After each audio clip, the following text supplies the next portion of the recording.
একই দিনে নতুন মাইলফলকে বিরাট কোহলি এবং রোহিত শর্মা। সচিন তেন্ডুলকারকে পেছনে ফেলে ক্রিকেটের এক ফরম্যাটে সর্বোচ্চ সেঞ্চুরির মালিক এখন কিং কোহলি। আর ওয়ানডে ক্রিকেটে ছক্কা হাঁকানোর রেকর্ডে শহীদ আফ্রিদিকে পেছনে ফেলেছেন হিটম্যান রোহিত। নতুন বাংলাদেশ গড়তে এলো জুলফিকার স্টিল।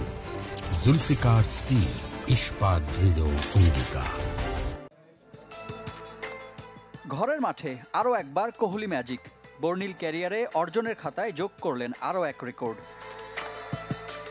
বয়স ৩৭, তুলে রেখেছেন জাতীয় দলের টেস্ট ও টি-20 জার্সি। বিরাট কোহলির ওয়ানডে দলে জায়গা নিয়েও কম কানাঘুষা হয়নি। তবে রেকর্ড সেঞ্চুরিতে নিজের কিং কোহলি নামের প্রমাণ দিলেন আরও একবার। একমাত্র ক্রিকেটার হিসেবে ওয়ানডে সেঞ্চুরির হাফ সেঞ্চুরি করেছিলেন আগেই।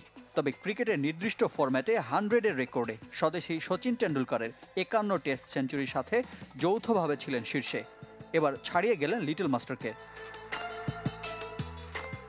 এক ফরম্যাটে সর্বাধিক সেঞ্চুরি রেকর্ডে এখন সবার উপরে কিং কোহলি।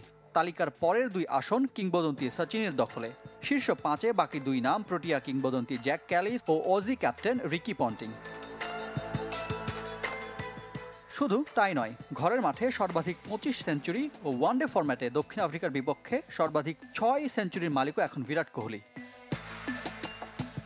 কোহলির মতোই এদিন বিশ্ব রেকর্ড নিজের করে নিয়েছেন রোহিত শর্মা। ওয়ানডে ইতিহাসে সর্বোচ্চ 6-এর রেকর্ড করেছেন এই ওপেনার। ছাড়িয়ে গেছেন পাকিস্তানি হার্ড হিটার শহীদ আফ্রিদিকে। ক্যারিয়ারে 277 ম্যাচে 352 ওভার বাউন্ডারি মেরেছেন রোহিত। আফ্রিদির 351 এসেছিল 398 ম্যাচে। শীর্ষ 5-এ বাকি তিন নাম ক্রিস গেইল, সনৎ জয়সুরিয়া ও মহেন্দ্র সিং ধোনি। কোহলি রোহিত জুটিতে রঙিন পোশাকে সব সাফল্য ধরা টিম ইন্ডিয়ার। রিফাত হোসেন, চ্যানেল 24।